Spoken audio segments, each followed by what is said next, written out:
নমস্কার বন্ধুরা, আজ আপনাদের শোনাব ডক্টর নিহার রঞ্জন গুপ্তের লেখা একটি রহস্য কাহিনী, নির্মোখ। গোয়েন্দা কিরিটি রায়। ৭৪ ডাউন দিল্লি মেলটা প্রায় ৩.৫ ঘন্টা লেটে রান করছিল। Next stoppage Allahabad. হাত ঘড়ির দিকে তাকিয়ে দেখি বেলা প্রায় ৪:৩০। টাইম মেকআপ করবার জন্য ট্রেনটা ছুটেছে ঝড়ের বেগে। বাইরে শীত অপরাহ্নে দিনের আলো স্তিমিত হয়ে এসেছে। কিরিটির দিকে আর চোখে তাকালাম। নিচের বার্থের দিকে হেলান দিয়ে পা দুটো লম্বালম্বি ছড়িয়ে আপন মনে টাইম টেবিলের পাতা উল্টোচ্ছে। হঠাৎ চলন্ত ট্রেনখানা বেশ ঝাঁকুনি দিয়ে দাঁড়িয়ে গেল। ব্যাপার কি? হঠাৎ থামল কেন রথ? বলতে বলতে খোলা জানালা দিয়ে কামরা থেকে মুখ বার করে বাইরের দিকে তাকালাম, কিন্তু কই কিচ্ছু না। চোখে পড়ল শুধু কতগুলো কৌতূহলী নারী পুরুষের মুখ। গাড়ির নানা কামরা থেকে বাইরে উঁকি মারছে। কিরিটের কণ্ঠস্বর এবার কানে এলো। আয় সুব্রত, দেখ, অনুভূতি মিথ্যা হয়নি। তাড়াতাড়ি এগিয়ে গেলাম গাড়ির অন্যদিকে জানালার সামনে। কিরিটি একটা জানালা দিয়ে বাইরের দিকে তাকিয়ে আছে। জানালা দিয়ে মুখ বের করে দেখি ট্রেনের পাশে লাইনের উপরে ৪-৫ জন যাত্রী এক জায়গায় জড়ো হয়ে লাইনের ধারে জমিতে কি যেন দেখছে।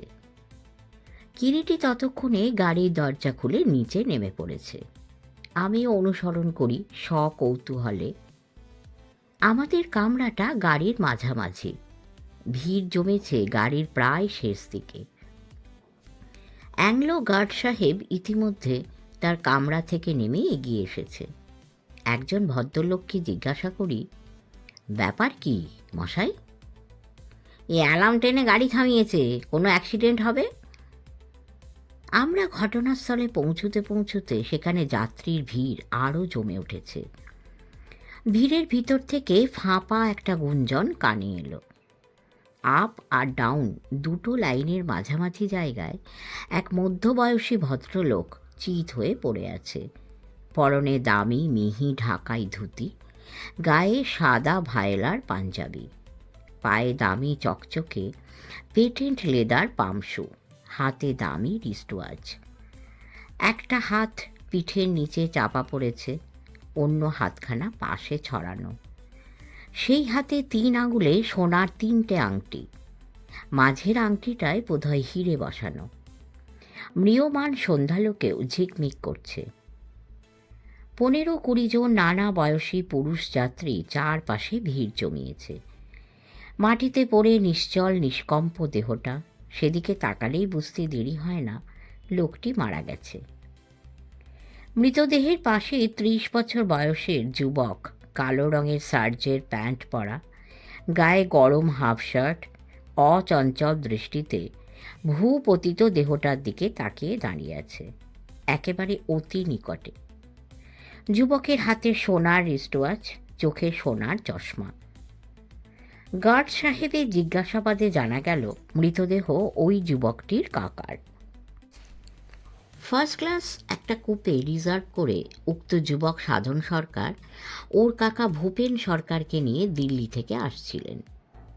ভূপেন সরকার মানে স্যার ভূপেন্দ্রনাথ সরকার, দিল্লির প্রচণ্ড ধনী মার্চেন্ট। কিছুদিন হলো মাথার গোলমাল হওয়ায় দিল্লির ডাক্তারদের পরামর্শে চিকিৎসা করাবার জন্য ভাইপো তাঁকে নিয়ে কলকাতায় আসছিলেন। সাধন সরকার সমস্ত সময়ই তার কাকাকে চোখে চোখে রেখেছিলেন। কাল সারা রাত ঘুমননি। এখন যেমন একটু তন্দ্রার মতো অমনি আচমকা দরজা খুলে চলন্ত গাড়ির থেকে কাকা ঝাঁপ দিয়েছেন। কম্পার্টমেন্টে সাধন সরকার, ওর কাকা স্যার ভূপেন্দ্র সরকার এবং সাধন সরকারের ৮-১০ বছর বয়সের পুত্র বাবলু ছিল। দুর্ঘটনার সময় সে বার্থে ঘুমিয়েছিল।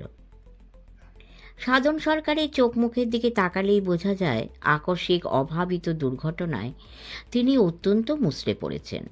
ব্যাপারটা এমন চটপটে আর হঠাৎ ঘটে গেল যে বাধা দেবারও অবকাশ পেলাম না।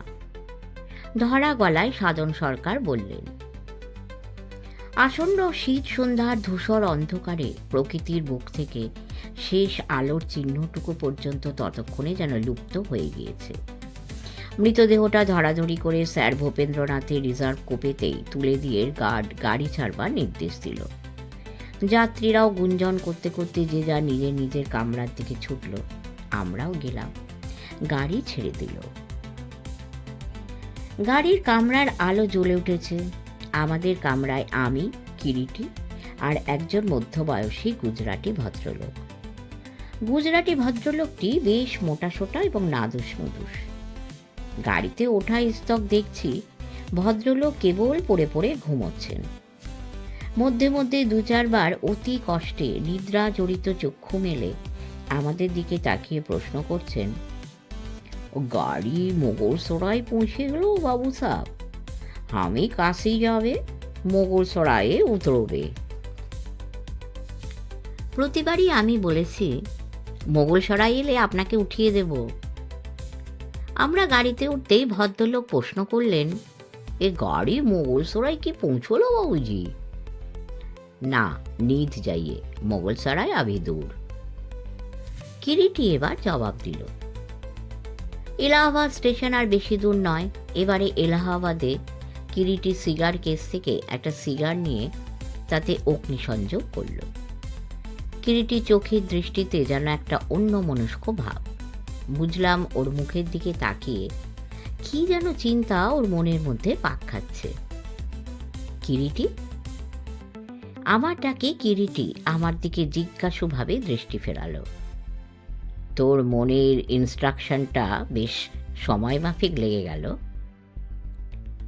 কিন্তু একটা ব্যাপার লক্ষ্য করেছিলি? স্যার ভূপেনের দেহ কি? ওরকম একটা অ্যাক্সিডেন্টে লোকটার মৃত্যু হলো প্রায় 24 মাইলের বেগে চলন্ত ট্রেন থেকে পড়ে গিয়ে, কিন্তু সেই হিসাবে দেহে চোট জখম কোথায়? চমকে উঠলাম কিরিটির কথার ধরনে। নিমেষে মনে সন্দেহের কালো ছায়া ঘনিয়ে এলো। গাড়ির গতি তখন মন্থর হয়ে আসছে।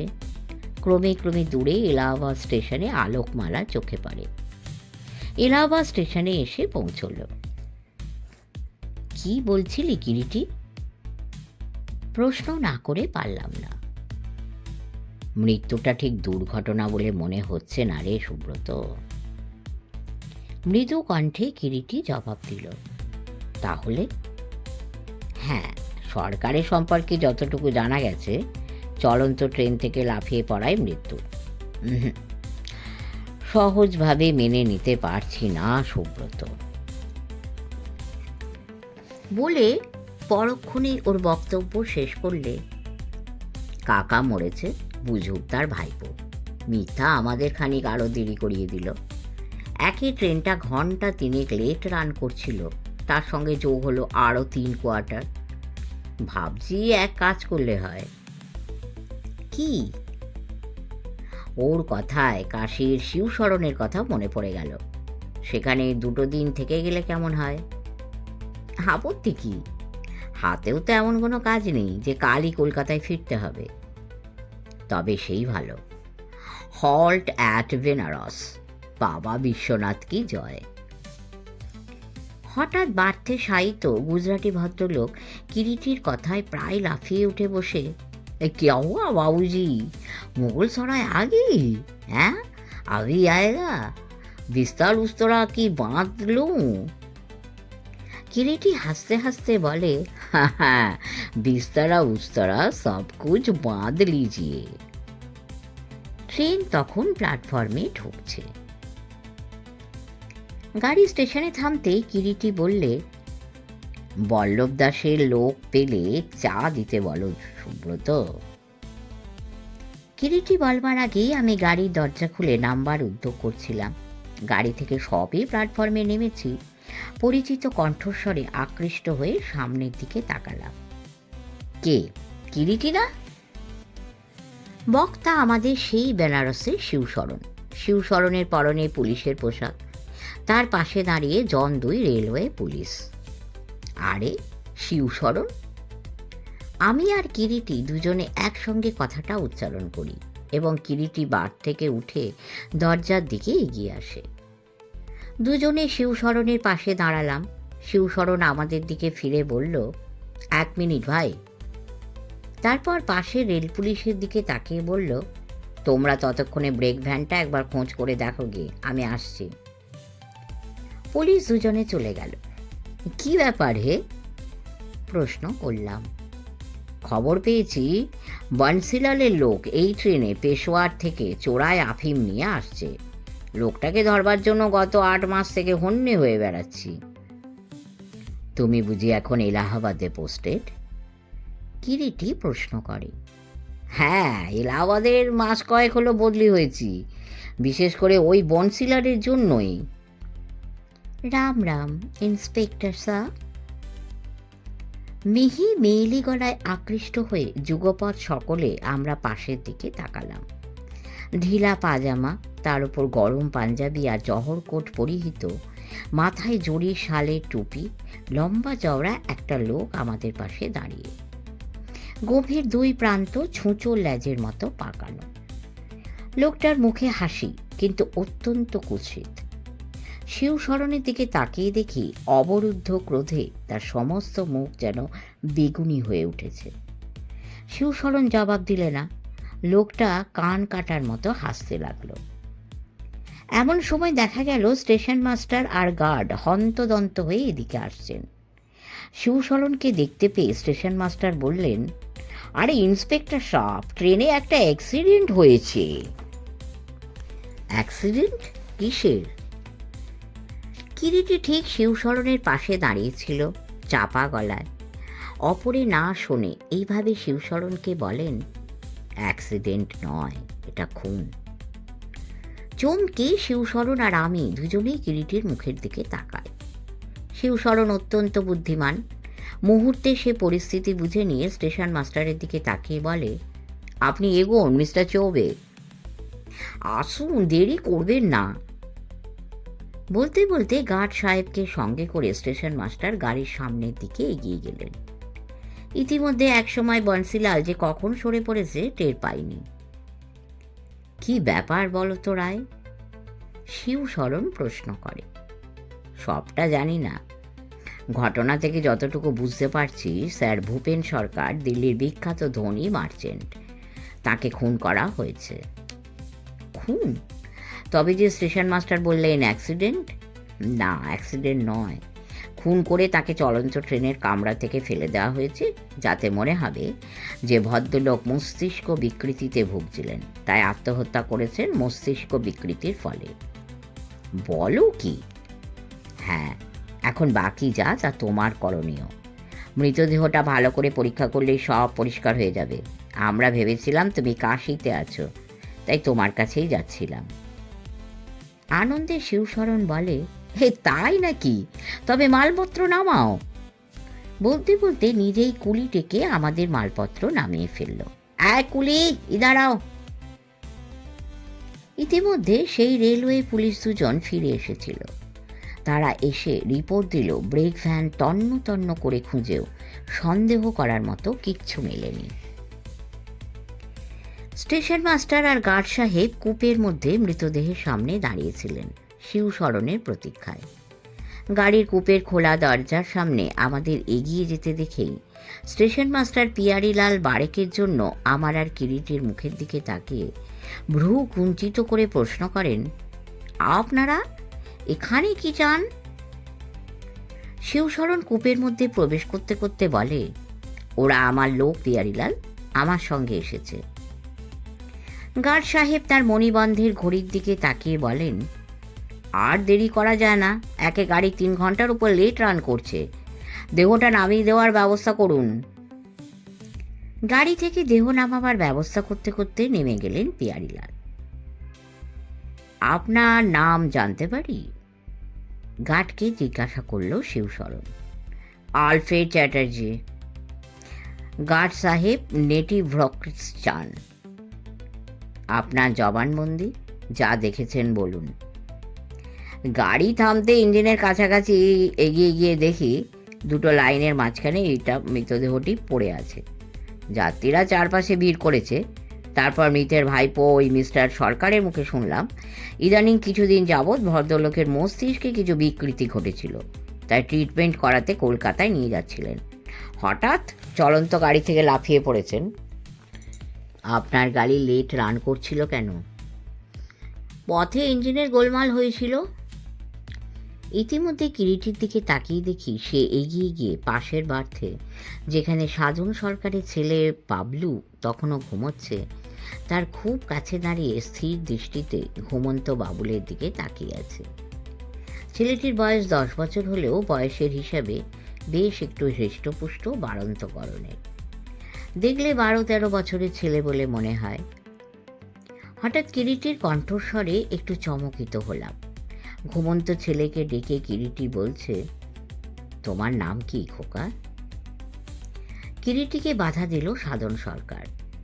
ওর নাম বাবুল, ওকে আমরা মাঝে মাঝে বাবলু বলেও ডাকি। ওকে ডাকবেন না, কাল সারা রাত পেটের ব্যথায় ঘুমোতে পারিনি, ওকে ঘুমোতে দিন। আপনার ছেলে তো ঘুমোচ্ছে না, অনেকক্ষণ থেকেই জেগে আছে। দৃঢ় কণ্ঠে কিরিটি জবাব দেয়।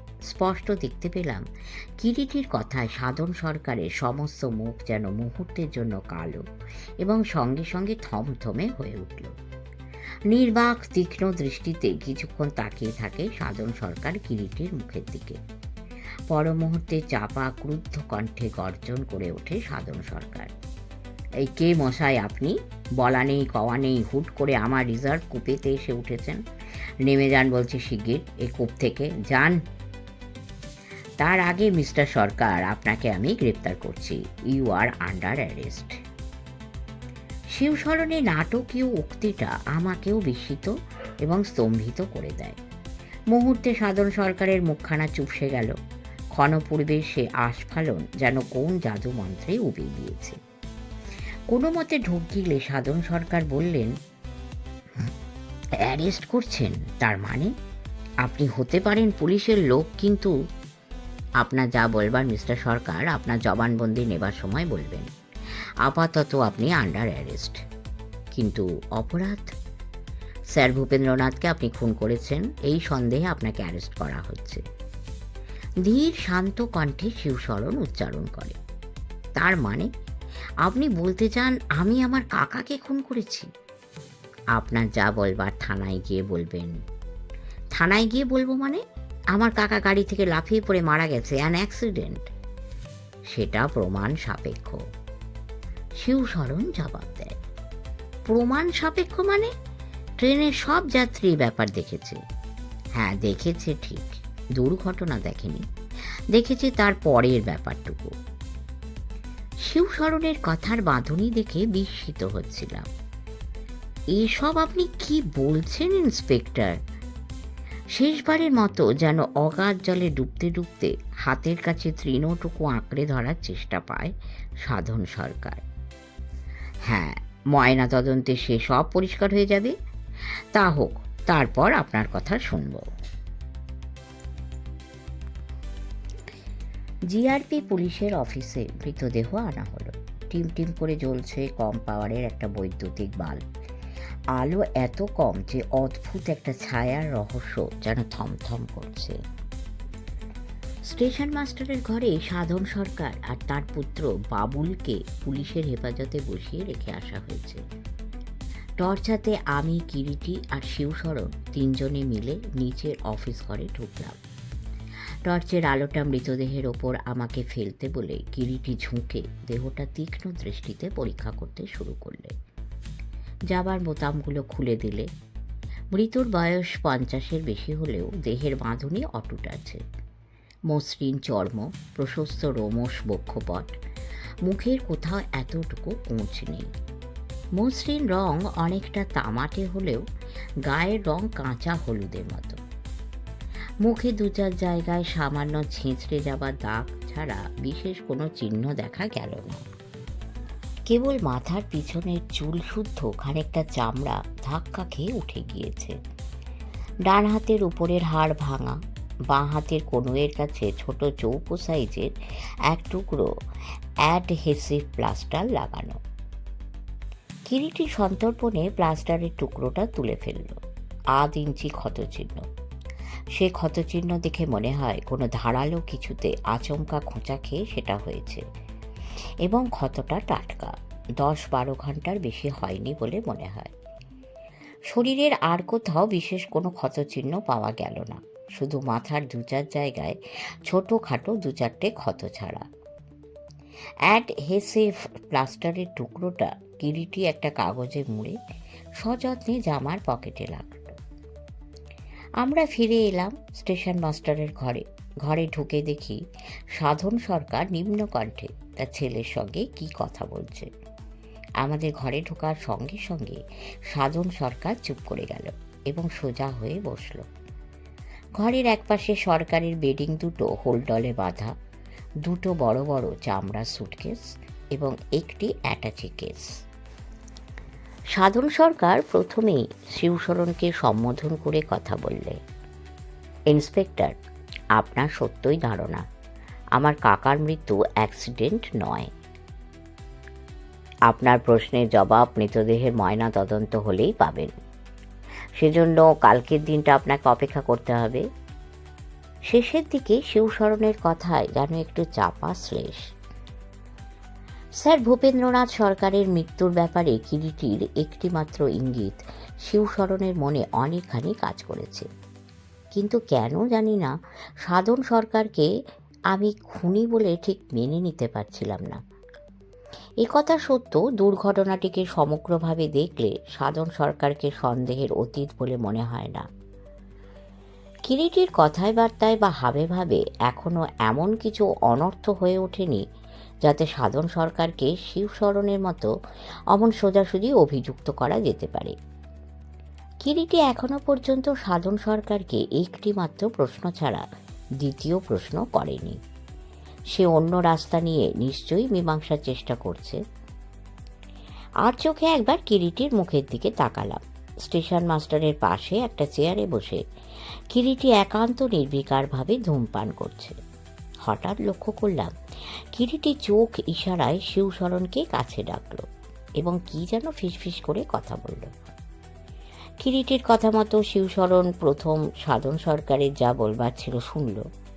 সাধন সরকারের বক্তব্য থেকে বিশেষ কিছু জানা গেল না।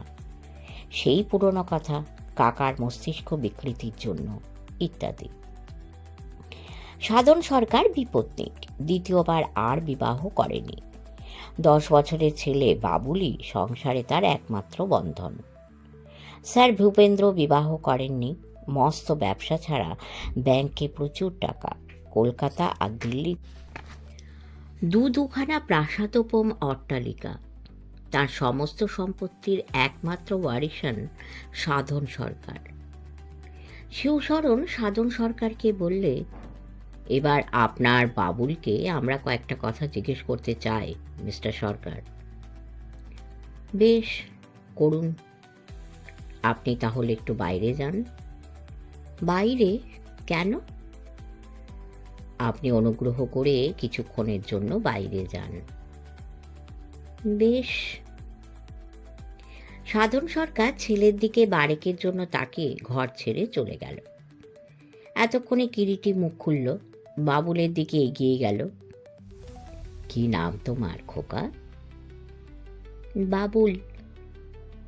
ছেলেটি বেশ চালাক চতুর।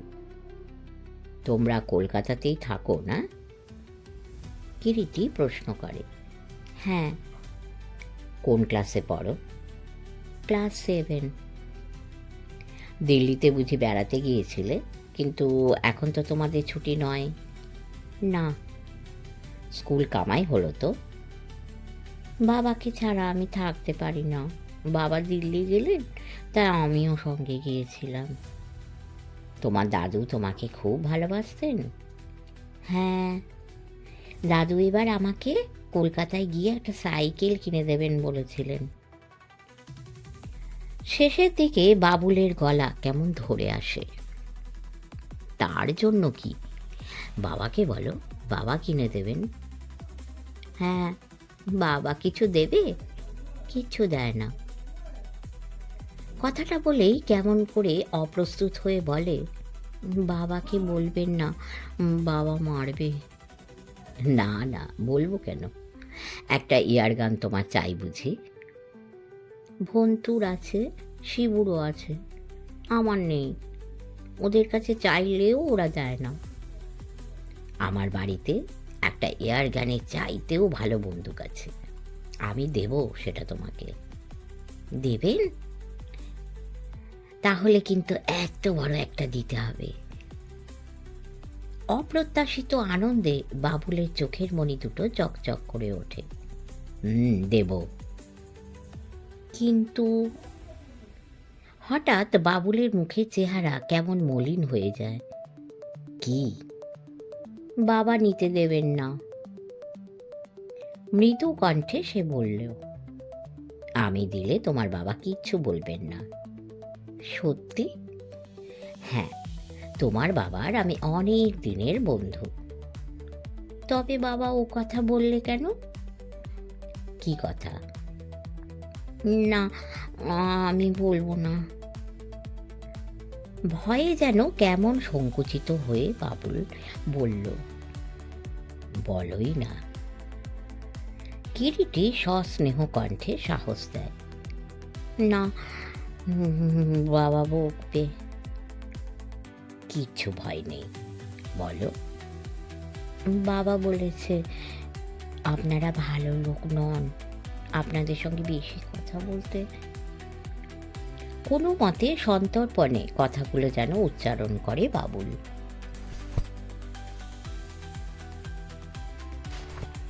কিরিটি হাসে, ব্যাপারটা যেন কিছু নয় এমনি ভাবে। তারপর হঠাৎ একসময় আবার প্রশ্ন করে, আচ্ছা, আরেকটা কথা জবাব দাও তো। তোমাদের গাড়িতে তোমার দাদু, তোমার বাবা ছাড়া আর তুমি, এছাড়া আর কেউ ছিল? একজন লখনৌয়ে উঠেছিলেন, কিন্তু মাঝখানে নেমে যান। কেন, তুমি তাকে নামতে দেখোনি গাড়ি থেকে? না, তার গাড়িতে উঠবার কিছুক্ষণ পরেই আমি ঘুমিয়ে পড়ি। ঘুম ভেঙে তাকে আর দেখিনি। কতক্ষণ তুমি ঘুমিয়েছিলে? অনেকক্ষণ। যে লোকটা তোমাদের গাড়িতে উঠেছিল তার গায়ে লাল রঙের আলোয়ান? হ্যাঁ। তাকে দেখলে চিনতে পারো? তিনি মেয়ে মানুষ, আলোয়ানের মুখ ঢাকা ছিল। তোমাদের রিজার্ভ করা গাড়িতে তোমার বাবা তাকে উঠতে দিলেন, নেমে যেতে বলেননি? না। তোমার দাদুও কিছু বললেন না? দাদু তো তখন ঘুমোচ্ছিলেন।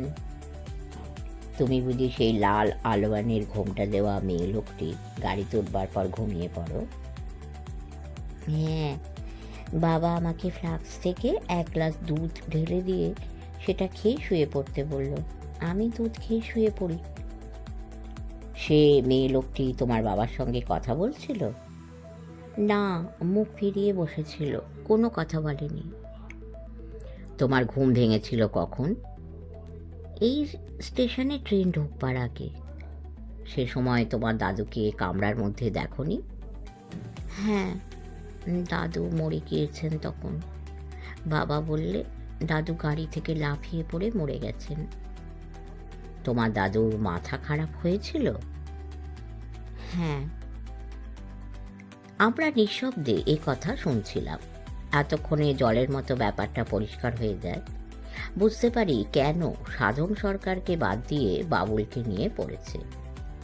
কিন্তু কে সেই লাল আলোয়ান ঢাকা মহিলা? রহস্যজনকভাবে গাড়িতে উঠে রহস্যজনকভাবে অদৃশ্য হলেন মধ্যপথে। শিবশরণের ইচ্ছে ছিল সাধন সরকারকে আটকাবার, কিন্তু কিরিটের মুখের দিকে চেয়ে তা সে করল না। শেষ করলাম প্রথম পর্ব। পরের পর্ব শিগগির দেব। যদি ভালো লাগে অবশ্যই লাইক করবেন, কমেন্ট করবেন এবং সাবস্ক্রাইব করে আমাদের পাশে থাকবেন। পরম করুণাময় আপনাদের সকলের মঙ্গল করুন। নমস্কার।